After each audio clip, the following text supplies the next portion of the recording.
if psychology and pop culture had a baby, they'd call it Shrink Tank.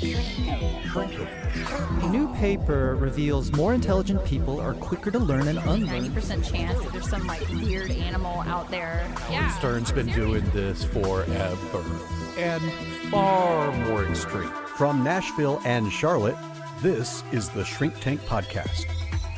Welcome, everybody. If you're joining us for the first time, a special welcome to you. And if you're coming back for more, thanks so much for joining us again. I'm Dave Verhagen in Nashville. We've got a great show for you. Our trending topic is 13 Reasons Why Season 2. That's in our second segment. But first, let's meet our Charlotte panel. Dr. Emma Kate Wright is here. Emma Kate, you and I share something in common today. Do you know what that is? I think I do, Dave. I do. We both have a cold. Sick. Yes. You are sick. Yes, and we live 400 miles away from each other, and somehow we're joined in illness. So and sick in the mind. We're going to count the number of times you cough and the number of times I cough in the podcast and see who wins. I think it's going to be me. Let me ask you before... I think you might win. I might. Before we step off, we're going to talk about 13 Reasons Why in the second segment, but I wanted to ask you about high school. What were you like in high school? How would you describe yourself? That's a great question. I moved from elementary to high school. I went to 8 different schools. So I was very good at making friends, but I was super insecure, and I was extremely nerdy, and I was very into music and singing, and that was kind of where I found my tribe with the theater and musical folk, because I could be super nerdy and enjoy myself and not feel as self-conscious. And Dr. Frank Gaskell is with us. Frank, hi, David. I dare to ask this because I already know. What were you like in high school? I found my tribe in the nether regions of Nerdville. And I was able to dork out with zero social skills because none of my friends had them either. And so there's that. I was not mean to anybody. I was voted most likely to fail in life by my senior class. And I was mother. also voted worst dressed. That second one I deserved. The first one seemed a little mean. Maybe. A little. But both are true. And Jonathan Hedderly is our certified Asian who rounds out the panel. And Jonathan, I really don't know the answer to this. What were you like in high school? I was athletic. I was pretty popular. I tried to be the class clown. Tried to be. Yeah. Well, such immature kids, they didn't recognize genius humor when it was right in front of them.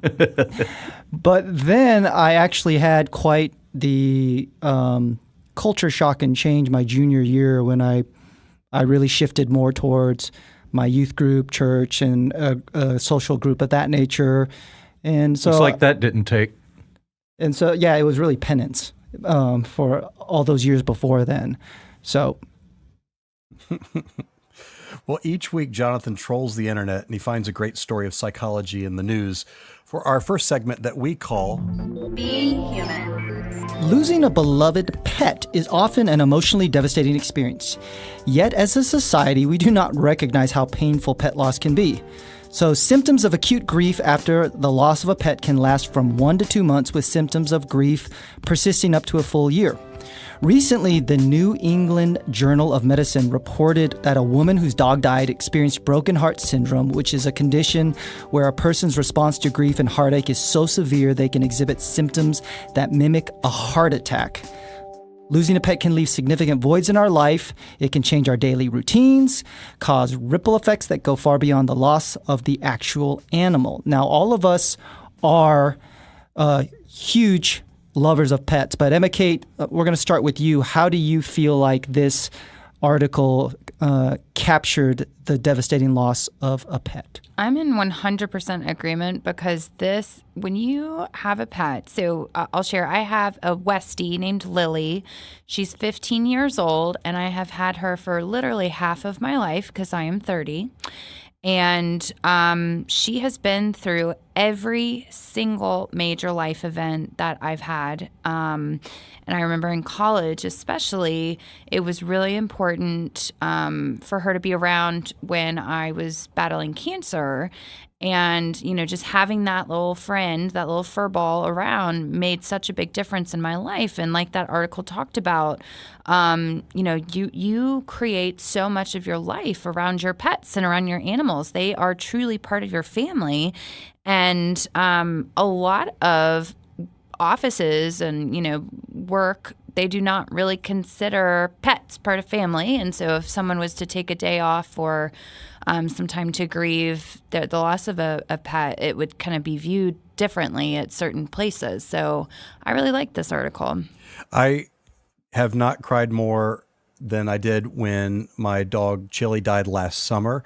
If you added up the number of times I've cried and the amount of times I've cried in 5 years, it didn't add up to the amount that I did for Chili. So it was a gut punch for me. And this was like a dog that had I think a Cocoa Puff for a brain, literally no brain, the dumbest animal I've ever known in my life. And I still was super duper sad over it. Yeah, it's tough. Yeah, I'm the same way. I lost Grits, my Italian Greyhound, who was 19, and I lost it. It was very bizarre. I'm not used to that kind of stuff, but our pets are just super important in our lives. Well, and for me, one of the interesting things is several years ago, man, it may have been about 11 years ago, we put down our dog Oscar, and it was just Julie and me. And man, I was just a horrible wreck. But this past year, we put down another one of our dogs, Willie, and both my daughters wanted to be in the room when he was put down. And because they were in there, it just felt like somebody had to be a little bit more of an anchor. So that was really a weird thing to kind of be very subdued and try to not have my grief kind of almost be like a domino effect for them and just give them that space and try to be an anchor for them. But I can't imagine being 12 years old and witnessing my beloved dog being put down. So that was, we asked them, are you sure you want this? And they both said they wanted to be in the room when it happened. Mm-hmm. Well, one of my daughters was in the room when Chili was put down, and I still lost it more than anybody else in the room. I was no anchor at all. I was this is your They're dad. patting Dave's back going, there, Dad. Yes, There, Dad. completely falling apart. Completely, 100%. All right. Well, if you have questions or comments about this topic, you can write us at feedback@shrinktank.com. We'd love to get your emails, and we'll react to them in our future podcasts. Let's shift to our trending topic, which is 13 Reasons Why.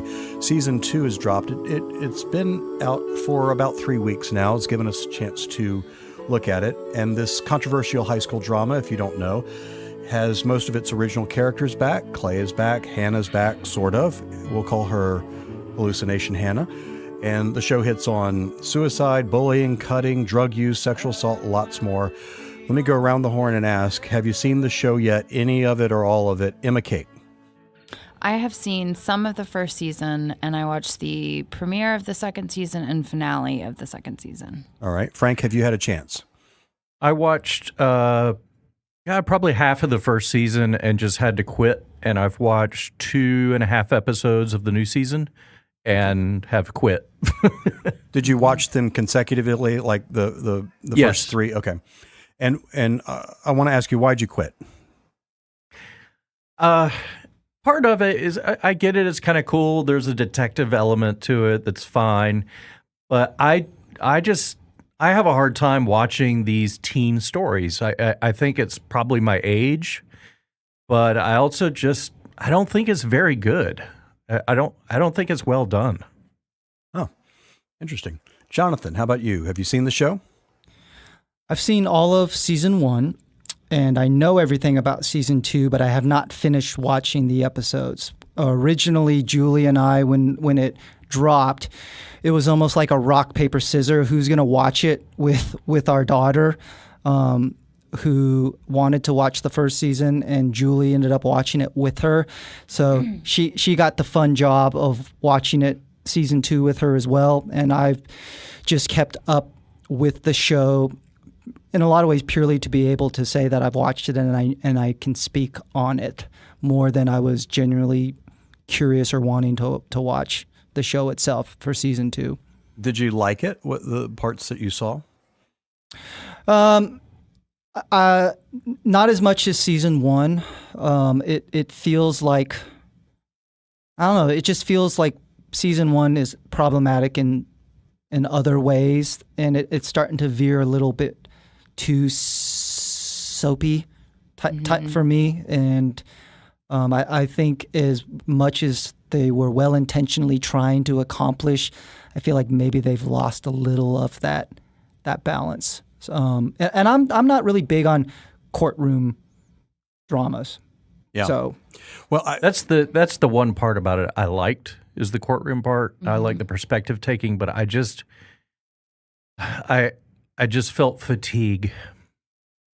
Yeah, I think a lot of it is just the topics that they're discussing and playing out within the show are so intense. And truthfully, I mean, I felt like a lot of what they were doing this season, and even though I watched the first episode and then the finale, I read the basically the synopsis of the entire season online, and feels like a lot of what they were trying to do is for shock value. I mean, they're talking about guns, they're talking about suicide, they're talking about rape, really heavy topics. And, I feel like they just want to shock people and their whole mission is to try and start this conversation, which is well intended, but it's how they're portraying these things that are kind of concerning to me. It feels like their stories are such outliers for me in terms of a typical high school, that it doesn't feel real to me.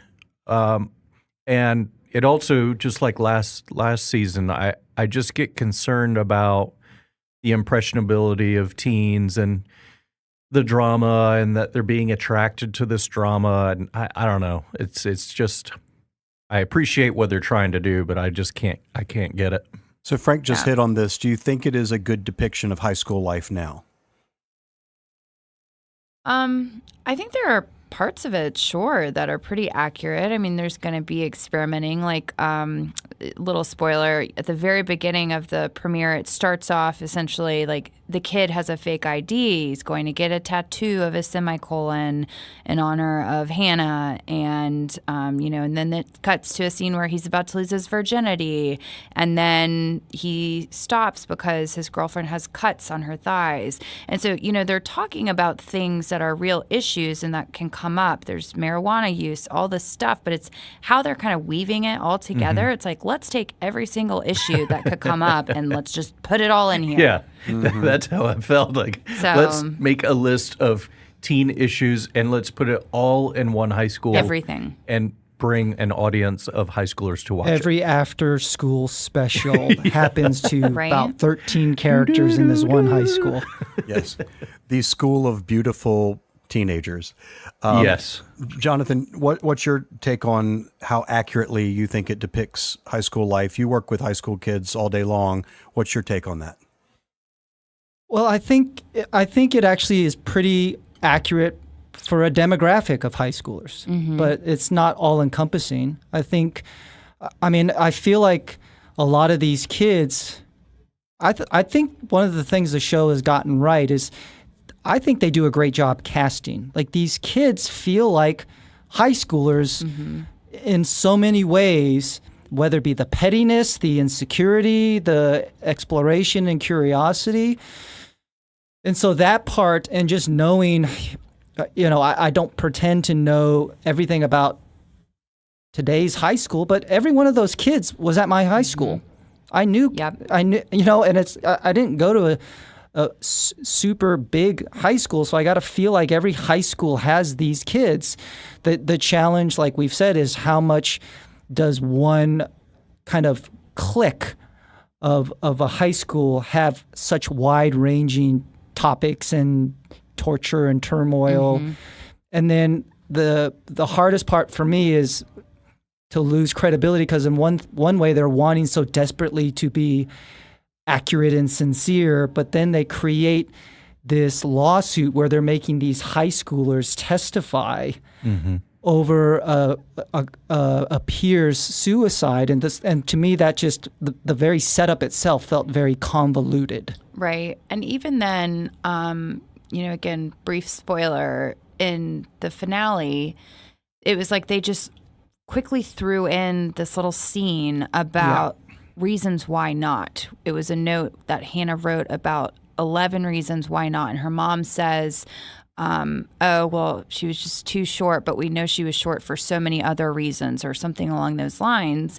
And so there really was this great moment for them to kind of feel that out more. But then they go immediately into the most graphic scene of the entire season. It was completely unnecessary. Right, where they go into this very graphic rape scene for character Tyler. And I mean, that was rough to watch. And I mean, it was really intense. And I think about how, was it necessary to go to that level for teens to still be able to have this conversation that they're wanting? So let me pick up on that. Do you feel concerned about the depiction, particularly of that scene in that finale episode, because it was very graphic and it was very upsetting? Do you think it was necessary to the story? Do you think that it was well done or not? What's your take on it, Jonathan? Well, or go ahead, Emma Kate. Well, I was going to say, because so part of it is, that is such an intense moment, and they threw it in there very quickly. And I felt so horrible for Tyler, his character. But then the writers immediately go and create this revenge where he's going to go and shoot up the school because of it. And the reality is, not all active shooters at schools are seeking revenge. And so that's a myth that they're perpetuating. But even then, it takes away some of that concern for him when you're like, okay, he just experienced this trauma, and yet now we're going to make him out to be the bad guy. So I really did not like that. I actually last year wrote an article for Shrink Tank about Hannah and rape culture, and one of the things that I really struggle with is how sexual assault is used as a very simplistic device that really they don't do a lot of story building leading up to or the aftermath. So they don't really treat it with the sensitivity that I think it merits. And that goes to a larger conversation about Hollywood and its sexualized ideals and how they use sex in stories. But the fact that it felt very jarring, very out of place given the focus of the show, it's hard. It's just hard for me not to think they did that on some level to sensationalize and to shock, which you don't need a sexual assault. You don't need sodomy to shock people. Like I don't need that to hit home what they're trying to message. The other thing I would add to that is these. Okay, bear with me. When you show these smoking cessation commercials of the guy with the tube out of his throat, and he's like, rah, rah, rah, I lost my throat. Okay. Wow, I'm sorry. Yeah. That was very sensitive. Mr. Really Compassion. The more graphic a public service announcement is, the least likely people are to attend to that and change their behavior. It's got to be more subtle. And so the depiction of that is just surreal. It's not going to – it's just over the top. And I will tell you this – we all know that I'm a bad person, okay? That is universally agreed. Mm-hmm. Yes. This is how I felt at the beginning of the first season. okay. When the two of them are running around on that moped – weaving in and out of traffic, I was hoping they would get nailed and killed. And then it would be over. Oh, my God. God. No, they're apparently Mission Impossible. Yep. We can ride our moped like crazy. Right. Pulled out into traffic, and nothing's going to happen to us. That was crap. That made me insane. So that's Frank's show. One But reason why don't drive a that's moped. appropriate because teenagers think they're invincible. It's Statistically, they would have gotten nailed. That is accurate, but developmentally, teenagers do not view them. They view themselves as invincible. Blah blah blah. That was a bad scene. Sure. Well, and I have ambivalence, and I don't know exactly where I land on this, but the question of to send a message of how powerful or how distressing something is, the challenge of where the line is for showing graphic content, and it doesn't even have to be blatantly graphic. It can be tonally. Like in season 1, when Hannah was raped, they focused just on her face. You knew what was happening, but you saw the fear and the powerlessness in her face. And that was so jarring. That was so upsetting. That was so violating to her. And so I just sometimes wonder, whether it be violence, whether it be sex, whether it be other things, like how much graphic nature do you need to really communicate how horrific something is? I get what they're attempting to do in the sense, like, they are taking some courage, to show, a rape. And it's not just a woman, it's a male. And, they're really highlighting how it can happen to anyone. And they even have kind of this scene in the finale about all these women saying what happened to them. And, so it is commendable in that regard. But again, it's kind of going back to this greater conversation, like what kind of imagery has to be used to get that point across is I think what people are questioning. I don't disagree with you, but let me play devil's advocate just a little bit. Just to hit you with some research, the Journal of American Medical Association found actually first a 26% increase in searches for how to commit suicide in the first 3 weeks after season 1 debuted. But then a Northwestern University Center on Media and Human Development study found these things. 78% of viewers said the series helped them understand that their actions can have an impact on others. 73% decided to be more considerate about how they treated other people following their viewing of the season. And over half said they reached out to someone that they had personally hurt after watching the show. Also, about half of viewers had sought out more information to help them understand the effects of sexual assault, depression, suicide, bullying, and supporting other people. So the question is it possible, we were talking about the downside, that there is an upside to showing these upsetting things? I don't think that there's necessarily, I think it depends on the person, truthfully. Like, I think if you are somebody that is actively struggling with suicidal ideation or, something along those lines, it's probably not the best show for you to be watching in that moment. But I'm not in disagreement that it is creating conversations. It is forcing, in some ways, these really tough dialogues between kids and teachers, between kids and their families, between friends. So I believe that research. Yeah, I mean, even last season, I wrote and explored about the possibility of suicide contagion. But even if there was some merit to that possibility, I never take away a parent's right or a person's right to really come to a decision on their own. I don't necessarily feel like that's my role as a mental health professional or even a cultural critic. It's really about having a deeper conversation, so hopefully parents don't just blindly say, you can't watch that, or that people just naturally assume, like, because it's entertainment, that it may not have larger implications. But I do think the research you point out may be two truths to one coin, two sides of the same coin. Mm-hmm. That there may be people that really took away from the show, recognizing that there is a greater need for them to be mindful of their behavior and actions and kindness towards others.